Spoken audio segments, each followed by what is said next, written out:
Bismillahirrahmanirrahim. Assalamualaikum warahmatullahi wabarakatuh.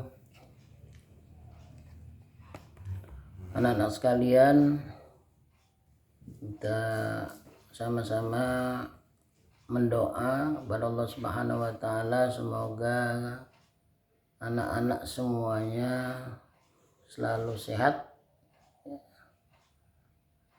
Semuanya selalu sehat walafiat, dan juga semua keluarga dan termasuk keluarga bapak juga mudah-mudahan selalu dilindungi oleh Allah Subhanahu wa taala. Amin ya rabbal alamin. Pada hari ini kita akan mempelajari itu bidang studi Al-Quran, yaitu surah At-Takatsur. Kepada anak-anak semuanya ya, kelas 151 sampai 55, buka halaman 14 dan 15. Halaman 14 dan 15 itu surah At-Takatsur. Sebelum kita menjelaskan tentang surah Al-Katsur ini, sekarang kita akan bacakan terlebih dahulu supaya tahu yaitu cara membacanya dan juga menerjemahkannya dan memahami yaitu tentang surah Al-Takatsur tersebut. Coba dengarkan semuanya. Sekarang saya Bapak bacakan terlebih dahulu. A'udzubillahi minasyaitonirrajim. Bismillahirrahmanirrahim. Alhaakumut takatsur hatta zurtumul maqabir. Kalla sawfa ta'lamun thumma kalla sawfa ta'lamun kalla law ta'lamuna 'ilmal yaqin latarawunnal jahim thumma latarawunnaha 'ainal yaqin thumma latus'alunna yawma idzin 'anin na'im. Surah At-Takatsur ini terdiri dari 8 ayat. Nah, perhatikan ya bacaan surah At-Takatsur tersebut, nah, terutama bacaan madnya. Ya, bacaan madnya itu bacaan mana yang dibaca panjang dan mana yang dibaca pendek, atau suara panjang atau suara pendek. Ya, kemudian dibaca dengung, ya di sini harus ada dibaca dengung. Kemudian dibaca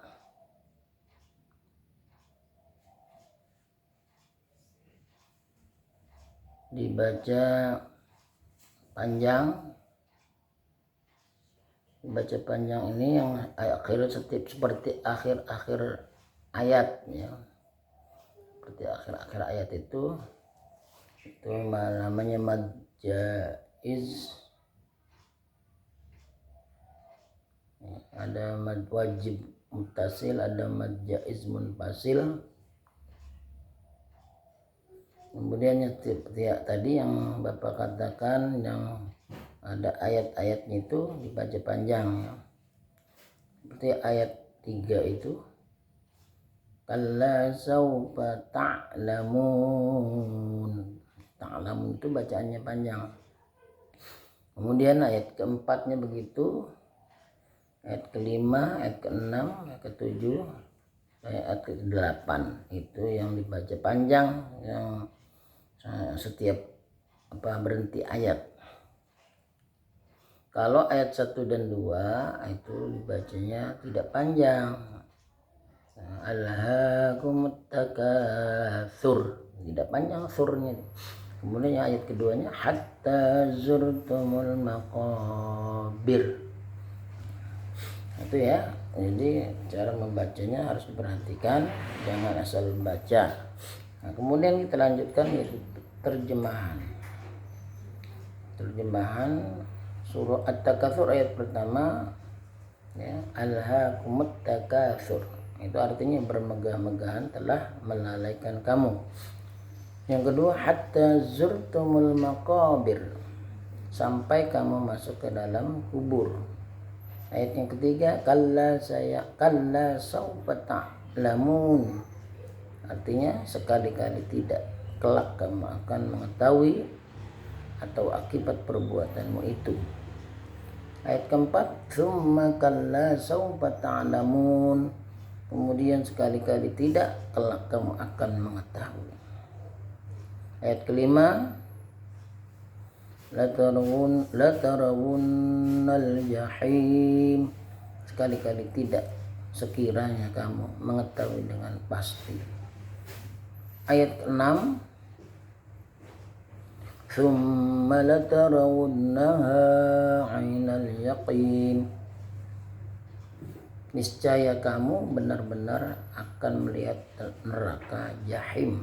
Ayat ke-7 tsumma latus'alunna yawma idzin 'anil na'im, kemudian kamu benar-benar akan melihatnya dengan mata kepala sendiri. Ayat yang terakhir, ayat terakhir tadi ya, tsumma latus'alunna yawma idzin 'anil na'im. Jadi salah baca tadi ya, salah baca ya. Itu yang ke-8 tadi, tsumma tus'alunna yawma idzin 'anil na'im, kemudian kamu benar-benar akan ditanya pada hari itu tentang kenikmatan yang megah di dunia itu. Kemudian isi kandungan surah At-Takatsur, surah At-Takatsur itu adalah diturunkan atau tergolong atau termasuk golongan surah Makkiyah, atau surah ini diturunkan di kota Makkah. Nah, ini urutan atau menempati urutan ke 102 dari 114 surah dalam Al-Qur'an. Kemudian terdiri 8 ayat. Nama At-Takatsur itu diambil dari ayat pertama yaitu At-Takatsur, alhaakumut takatsur, artinya bermegah-megah. Kemudian asbabun nuzulnya secara singkat, turunnya surah At-Takatsur ini berkaitan dengan kisah dua kabilah Ansor, Bani Harithah bin Bani Harith, yang paling menyombongkan diri dengan kekayaan dan keturunannya. Jadi surah At-Takatsur ini turun yaitu sebagai teguran, peringatan kepada orang-orang yang hidup bermegah-megahan sehingga melalaikan terhadap tugas utamanya di hidup di dunia itu adalah beribadah kepada Allah Subhanahu wa taala.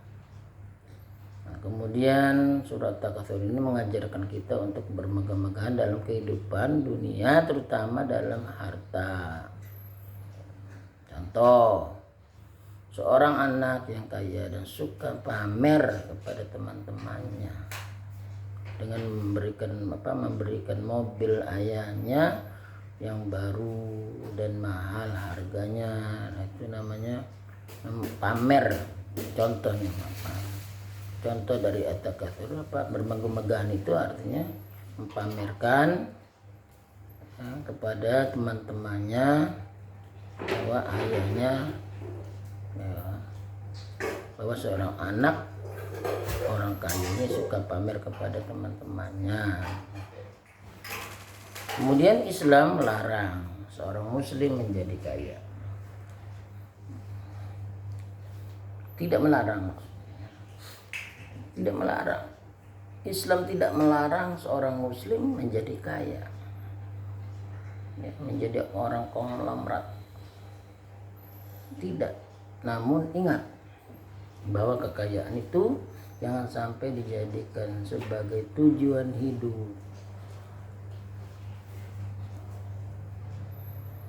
Apa ulangi lagi? Namun harus ingat bahwa kekayaan jangan sampai dijadikan sebagai tujuan hidup. Jadi kita punya harta banyak itu, kalau bisa kita berada di genggaman, jangan ditaruh dalam hati.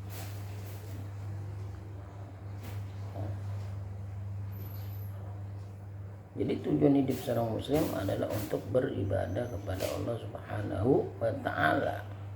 Dalam surah Al-Adzariyat itu dinyatakan ayat 59, "Wa ma khalaqatul jinna wal insa illa liya'budun." Dan jika tidak aku ciptakan manusia, jin dan manusia kecuali untuk beribadah. Itu tujuan, hakikat tujuannya hidup ini adalah untuk beribadah kepada Allah Subhanahu wa taala. Harta hanya sebagai titipan yang suatu saat dapat diambil oleh pemiliknya, yaitu Allah Subhanahu wa taala. Nah, itu untuk itu perbanyaklah beramal. Jadi kita punya harta banyak, kita harus banyak beramal, banyak bersedekah, zakat sunnah, zakat wajib, mendermakan. Kekayaan yang tidak pernah dikeluarkan sedekahnya tidak akan membawa manfaat di akhirat. Jadi karena harta banyak yang melimpah, yang itu ada hak orang lain, makanya diwajibkan untuk bersedekah, untuk untuk berzakat, berinfak dan sebagainya. Sahabat Nabi kita Muhammad SAW, Abu Bakar As-Siddiq, pernah berdoa, "Ya Allah, jangan Engkau letakkan harta kekayaanku di dalam hatiku." Nah, itu maksudnya, melainkan letakkanlah di tanganku, berarti di genggaman. Apa yang Bapak katakan tadi, jadi kalau bisa harta benda kita banyak gitu, jangan ditaruh dalam hati. Benar apa yang dikatakan sahabat Nabi Ibrahim Abu Bakar As-Siddiq, doa, "Ya Allah, jangan Engkau letakkan harta kekayaanku di dalam hati, melainkan letakkanlah di tanganku." Ingatlah, balasan bagi orang yang berlomba-lomba mengumpulkan kekayaan tetapi tidak mau bersedekah adalah neraka jahim, sebagaimana dijelaskan pada ayat ke-6 surah At-Takatsur tersebut. Islam mengajarkan kita untuk senantiasa tolong menolong dalam kebaikan. Sebaliknya, Islam melarang tolong menolong dalam kejahatan. Wa ta'awanu 'alal birri wat taqwa wa ta'awanu wa la ta'awanu 'alal itsmi wal 'udwan. Semua orang akan bertanggung jawab apa yang diperbuat di dunia. Oleh karena itu, berbuat baiklah dengan memperbanyak amal kebaikan. Caranya dengan banyak beribadah, mendekatkan diri kepada Allah Subhanahu wa taala, tidak kikir terhadap harta yang kita miliki. Saya garis besar isi surah At-Takatsur tersebut. Itu pertama, bermegah-megahan dalam kehidupan dapat melalaikan manusia dari tujuan hidupnya, yaitu mencari ridha Allah Subhanahu. Yang kedua, manusia akan dipinta pertanggungjawabannya tentang harta yang dibangga-banggakan itu. Nah, kita akan ditanyakan nanti di akhirat, harta dari mana harta itu kita dapatkan dan kemana kita belanjakan. Jadi kalau kita punya harta banyak, pertanyaannya dari depan sampai ke belakang, dari mana harta itu kita dapatkan dan kemana harta itu kita belanjakan. Dua, kalau ilmu, kemana ilmu itu diamalkan. Satu, yang lain juga satu jawaban, cuman harta. Harta ini yang ditanyakan dari depan sampai ke belakang. Nah, kemudian yang terakhir yaitu perintah untuk beriman kepada hari akhir. Harus kita percaya, yakin kepada Allah Subhanahu wa ta'ala bahwa hari akhir itu adalah hari kiamat. Itu saja barangkali yang dapat Bapak sampaikan atau penjelasan surah At-Takatsur. Terima kasih atas perhatiannya.